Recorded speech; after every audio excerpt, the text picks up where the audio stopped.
this guy's garage. Like and subscribe. Thank you, Mr. Chair. My first question to Chief McPhee, something that you said really struck out at me. To reiterate what you said, is it your opinion that some provisions in C-21 will actually could have a negative impact on public safety?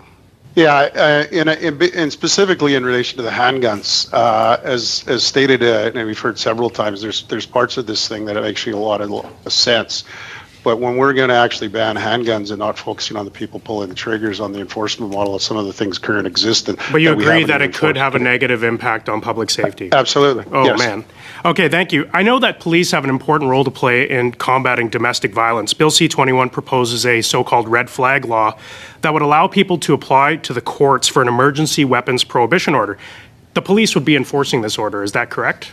Yet to be determined. That's what we're under the understanding, but yet to be determined. Thank you. Now, if a domestic abuse victim or someone concerned that a loved one is mentally ill or suicidal comes to the police with a concern over safety where there's a firearm present, do the police take immediate action, including seizing the firearms? Yes. If this legislation passes as is, would you, in your professional opinion, recommend that victims go through this new court process or that they contact police directly? Again, that new court process that we're saying isn't real clear. But, if there's an emergency situation, should people go to the courts or should they go to the police? The police. If you're talking about that, absolutely the police. Do you think that because of the delays that we've seen in the court system, that someone seeking an emergency weapons prohibition order from the court, instead of calling the police immediately in an emergency, is actually putting themselves and possibly others in more danger? Again, that would be a hypothetical answer, but the possibility does exist. Do you think that the red flag laws in this legislation are necessary, or are police already enforcing red flag laws in this country?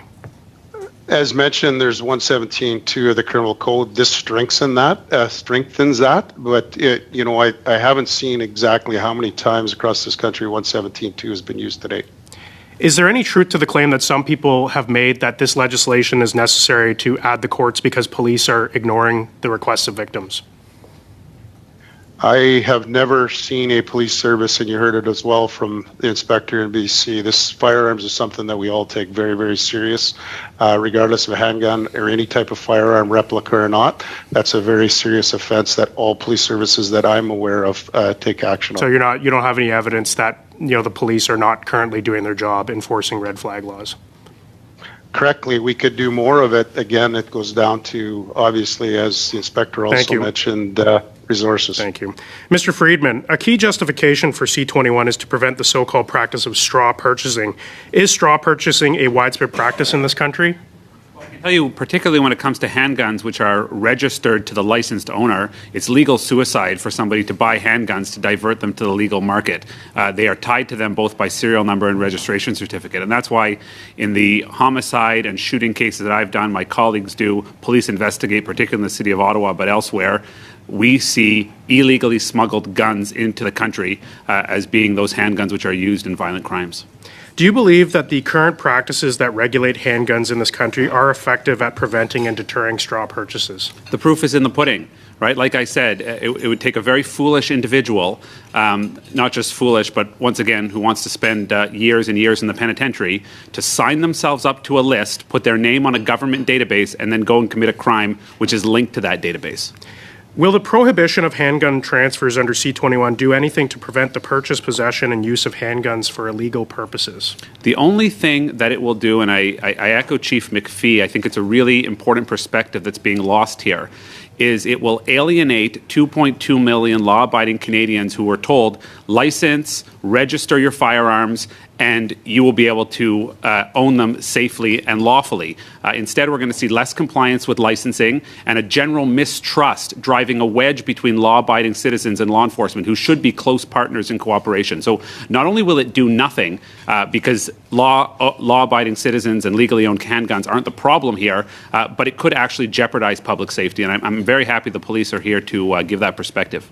Thank you. C-21 also makes it an offense to alter a magazine to exceed the legal limit of bullets. We all know that it is currently illegal to own a magazine that exceeds the amount of legal bullets. Can you, as a lawyer, explain the ridiculousness of this proposal? Yeah, and I listened closely to what Inspector Rowe had to say, and it's an interesting perspective. I guess there are competing points of view here. As a criminal defense lawyer, I'm of the view that if something's illegal once, it doesn't have to be illegal twice, 3 or 4 times. It's a crime to possess a prohibited device. A magazine that holds more than the legally permitted number of rounds is a prohibited device. And if people aren't deterred from committing one crime, they're not going to be deterred from committing 2, 3, 4, or 5 crimes. So to me, watching the criminal code get thicker and thicker by the year, and not actually addressing the reasons why someone might commit this offense or giving the police the resources to investigate these serious offenses is a real concern. I'd say this: if those offenses do not already form the provisions whereon, as Inspector Rowe said, police can seek authorizations, whether they're search warrants or wiretaps, that's a good place to start. Creating brand new offenses that target existing illegal conduct, to me, seems like a waste of time and energy. Do you agree with Chief McPhee's assessment on the red flag provisions in C-21? Yes or no? Yes, I think it's an important point that police already take a very active stance when they get public safety complaints about firearms. The concern is that the courts will be flooded with people where their complaints have been investigated by the police and found to be meritless. We don't need more backlog in our courts when the police are already taking extensive enforcement action on firearms public safety concerns. Thank you. Thank you.